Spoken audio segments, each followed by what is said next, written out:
Hello everyone, welcome to law booster channel. आज के इस वीडियो में हम लोग देखने वाले इंडियन कॉन्स्टिट्यूशन का एक महत्वपूर्ण टॉपिक।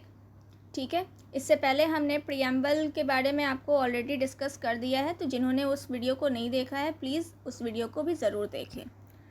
तो आज का हमारा टॉपिक है difference between federal and unitary system. जो लोग तैयारी कर रहे होंगे, प्रिपरेशन कर रहे होंगे, तो उनको पता होगा कि यूनिटरी और फेडरल वर्ड ये कॉन्स्टिट्यूशन के लिए कितना इम्पॉर्टेंट वर्ड है। हर आर्टिकल वगैरह में आपको देखने को मिल जाता है। तो आज हम लोग इसी को डील करेंगे। लेकिन फेडरल और यूनिटरी सिस्टम को जानने से पहले हमें समझना होगा कि फेडरेशन शब्द जो है वो कहाँ से आया है। तो ये जो टर्म है फेडरेशन, जो कि आप एनसीईआरटी वगैरह में भी पढ़े होंगे, ये ओरिजिनेट हुआ है एक लैटिन वर्ड से, एक लैटिन टर्म से, जिसका नाम है फीडस। ठीक है, इस फीडस का अर्थ होता है ट्रीटी या फिर एग्रीमेंट। कभी कभी स्टेटमेंट वगैरह में इस तरह से फ्रेम कर दिया जाता है, तो लैटिन वर्ड के जगह हो सकता है कि ग्रीक वर्ड लिख दे। ठीक है, तो इस बात को ध्यान में रखिएगा कि एक लैटिन टर्म है फीडस, उसी से फेडरेशन शब्द निकल के आया है। फीडस का मतलब होता है ट्रीटी या फिर agreement. Thus a federation is a new state which is formed through a treaty और an agreement between the various units, and the units of a federation are known by various names like states, okay, cantons, provinces और republics। ठीक है, तो federation को अलग अलग नाम से, मतलब इसके यूनिट्स को अलग अलग नाम से जाना जाता है। अब गवर्नमेंट की बात करें तो गवर्नमेंट को दो अलग अलग रूप में पॉलिटिकल साइंटिस्ट के द्वारा डिवाइड किया गया है, या यूँ कहीं क्लासिफाई किया गया है। तो पहला जो गवर्नमेंट है वो है यूनिटरी, ओके, दूसरा है फेडरल। इन्हीं दोनों के बीच हम लोग को देखना है कि क्या डिफरेंसेस हैं। तो सबसे पहले इन दोनों का डेफिनेशन समझना ज़रूरी है।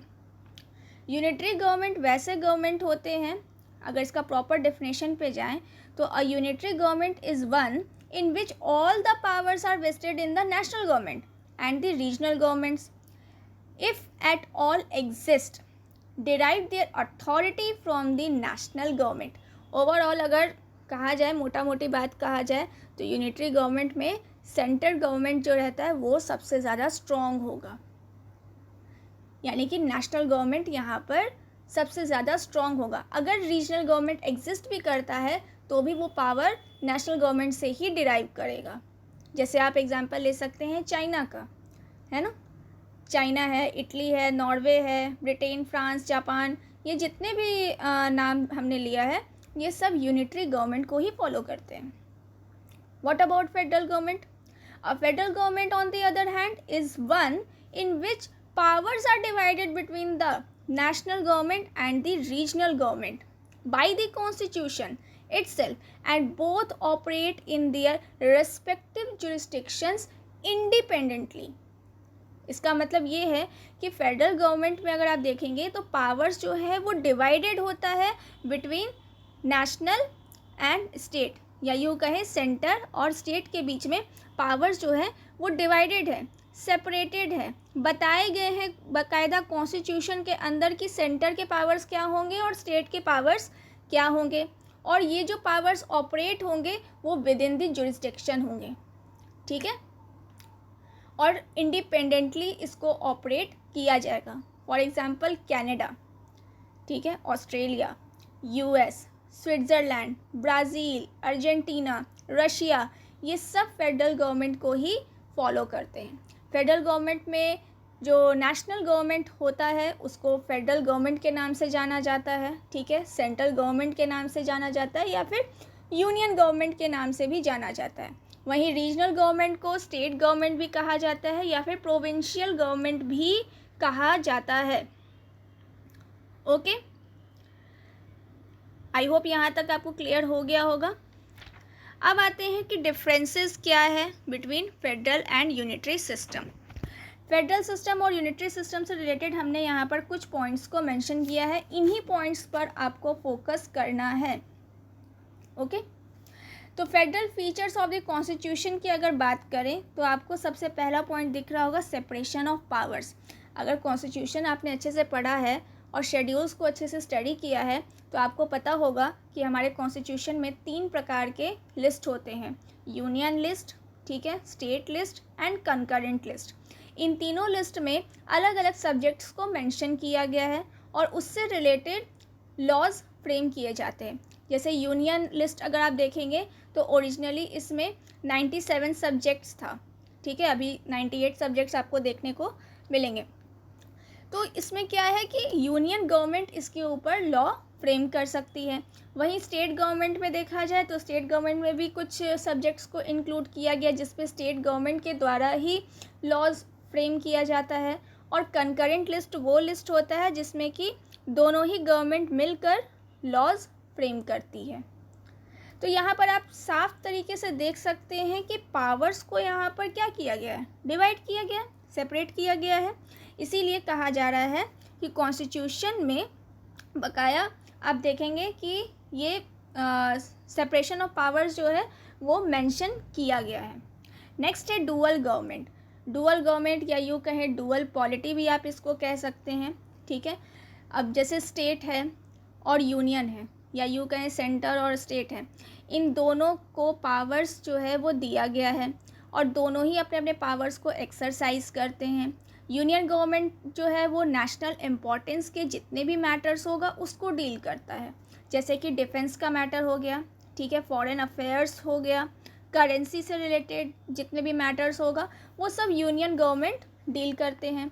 ओके, स्टेट गवर्नमेंट की अगर बात करें तो उनको भी कुछ पावर्स दिया गया, जैसे पब्लिक ऑर्डर मेंटेन करना, एग्रीकल्चर या फिर हेल्थ से रिलेटेड कोई भी मैटर है उसको स्टेट गवर्नमेंट देखती है।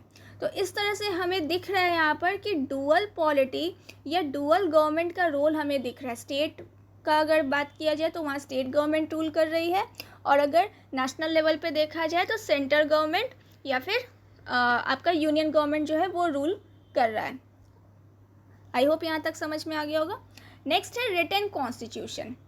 स्टार्टिंग में ही आपको हमने बताया कि जैसे कि आपका ऑस्ट्रेलिया है, ठीक है, रशिया है, यहाँ पर कॉन्स्टिट्यूशन जो है वो फेडरल मॉडल पे बेस्ड है। तो फेडरल मॉडल का ये यूनिक फीचर है कि कॉन्स्टिट्यूशन रिटन फॉर्म में होना चाहिए। तो हमारे यहाँ भी क्या है, इंडिया में कॉन्स्टिट्यूशन रिटन फॉर्म में है। नेक्स्ट है रिजिड कॉन्स्टिट्यूशन। रिजिड कॉन्स्टिट्यूशन कहने का मतलब क्या है, इस बात को थोड़ा सा समझते हैं।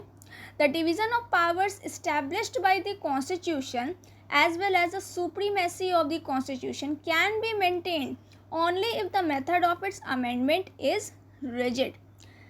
अब ऐसा नहीं कि कोई भी आए, थोड़ा सा वोट दे एंड देन फिर जाके कॉन्स्टिट्यूशन में जल्दी से जाके अमेंड कर दिया जाए, नहीं, ऐसा नहीं होना चाहिए। हमारे कॉन्स्टिट्यूशन में कम से कम इतना रिजिडिटी होना चाहिए कि कभी भी कुछ भी ऐसे ही बदलाव ना किए जाए जब तक ज़रूरत ना पड़े। इसीलिए बताया गया है कि अमेंडमेंट जो होता है वो रिजिड फॉर्म में होना चाहिए।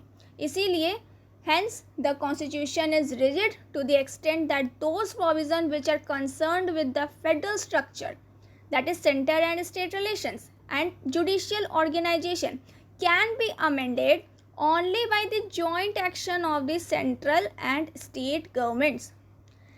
फेडरल स्ट्रक्चर से रिलेटेड यानी कि सेंटर और स्टेट से रिलेटेड कोई भी ऐसा मैटर होगा या जुडिशियल ऑर्गेनाइजेशन से रिलेटेड कोई भी ऐसा मैटर होगा, प्रोविज़न होगा, तो वो यूं ही नहीं बदला जा सकता है।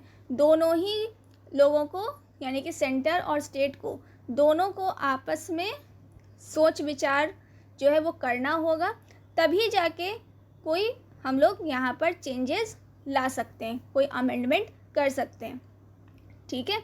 तो अमेंडमेंट जो है वो ऐसे ही नहीं हो जाता, सेंटर और स्टेट का परफेक्ट कोलैबोरेशन होना चाहिए, तभी ऐसा किया जा सकता है, ठीक है।